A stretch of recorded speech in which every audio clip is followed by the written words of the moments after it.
जल्द ही हो सकते हैं नगर निकाय के चुनाव भी। जी हां, बिल्कुल सही सुन रहे हैं, बहुत ही जल्द नगर निकाय के चुनाव भी हो सकते हैं।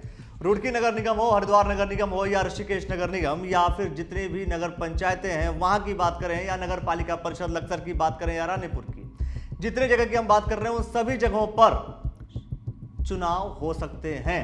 अब आप ये सोच रहे होंगे कि इतनी जल्दी चुनाव कैसे हो जाएंगे, तो ठीक जैसे ही लोकसभा का चुनाव संपन्न होता है उत्तराखंड का, इसके तुरंत बाद आचार संहिता लग जाएगी और हो सकता है कि 2 जून से पहले ही चुनाव संपन्न कराया जाए। सरकार चुनाव को लेकर के सजग है क्योंकि 1 दिसंबर को जितनी भी नगर निकाय थे सबका कार्यकाल समाप्त हुआ था। 2 दिसंबर को प्रशासकों ने जिम्मेदारी ले ली थी, यानी प्रशासक सभी नगर निकायों को संभाल रहे हैं। अब विदिन 6 मंथ 6 महीने के भीतर चुनाव कराना जरूरी है।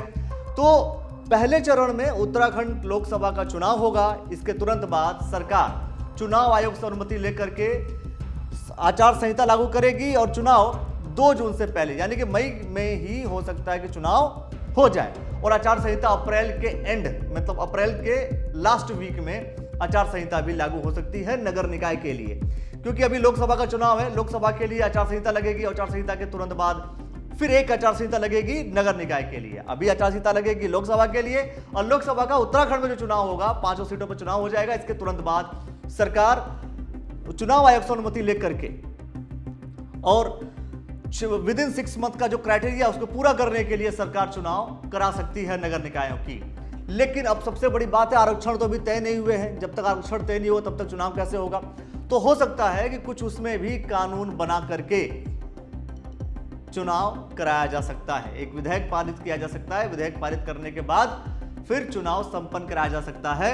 और क्योंकि चुनाव कराना जरूरी है, सरकार की जिम्मेदारी है, सरकार के ऊपर कहीं ना कहीं इस चीज का भी लोड रहेगा।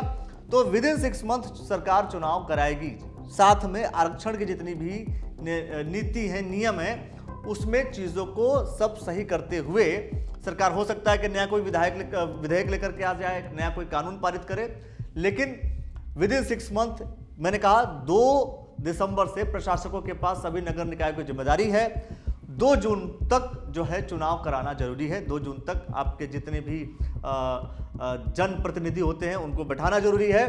तो इस आधार पर जैसे ही लोकसभा के चुनाव संपन्न होंगे उसके तुरंत बाद आचार संहिता लग जाएगी नगर निकाय के चुनाव के लिए। पूरे जितने भी जगह पूरे उत्तराखंड में नगर निकाय का चुनाव हो सकता है कि 2 जून से पहले हो और ये जो लोकसभा का चुनाव है लोकसभा के तुरंत बाद चुनाव हो सकते हैं।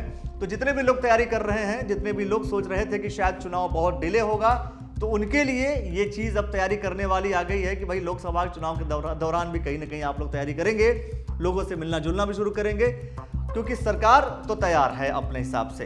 और सरकार, मैं फिर से कह रहा हूं, चुनाव आयोग से अनुमति लेकर के लोकसभा चुनाव के तुरंत बाद नगर निकाय के चुनाव हरिद्वार, ऋषिकेश और रुड़की नगर निगम, जितने भी नगर पंचायतें हैं उन सभी के, नगर पालिका परिषद और साथ में पूरे उत्तराखंड में 97 जो नगर निकाय हैं वहां सभी निकायों पर चुनाव होने हैं। अब देखना ये होगा कि इसमें बीजेपी क्या करती है। फिलहाल अभी लोकसभा का जो चुनाव है उस चुनाव को लेकर के भी अभी सरगर्मियां पूरी तेज होंगी और अब कहीं ना कहीं गर्मी बढ़ेगी। टिकटों का अभी बंटवारा होना बाकी है। टिकट का बंटवारा होते ही चुनाव अपने अंजाम तक पहुंचेगा। अब देखना ये होगा कि कौन जीतता है, कौन हारता है। जो कुछ भी आप सोचते हैं वो कमेंट सेक्शन में अपनी प्रतिक्रिया दे दीजिए और देखते रहिए द न्यूज़ वाला नेटवर्क। धन्यवाद।